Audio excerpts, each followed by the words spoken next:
ফজরের নামাজ জামাতে আদায় করতে না পারলে ওই সময় বাড়িতে আদায় করা সম্পর্কে জানতে চাই। ফজরের নামাজ যদি আপনি জামাতে আদায় করতে না পারেন তাহলে সেক্ষেত্রে বাড়িতে আপনার যারা আছেন আত্মীয় স্বজন, আপনার বউ বাচ্চা, তাদেরকে নিয়ে বা যারা আছে তাদেরকে নিয়ে জামাতে আদায় করবেন, একা একা করবেন না।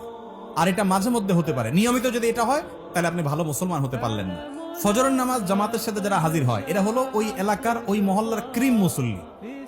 ক্রিম মুসল্লি বুঝছেন? সবচেয়ে ভালো মানের মুসল্লি, ভালো মানের ইমানদার মুসলমান। যে মুসলমান ফজরের নামাজে হাজির হয়, যে মুসলমান অন্য ওয়াক্তে হাজির হয়, ফজরে হাজির হয় না, বুঝতে হবে এই মুসলমানে কি আছে, ভেজাল আছে। এই জন্য এ ক্লাসের মুসলমান হইতে হলে ফজরের জামাতে হাজির হইতে হবে।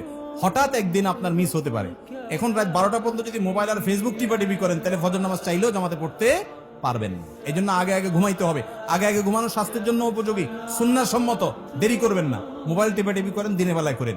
শয়তান দেখবেন মোবাইল টিপার মধ্যে সবচেয়ে বেশি মজাটা দেয় রাতে, ঠিক না?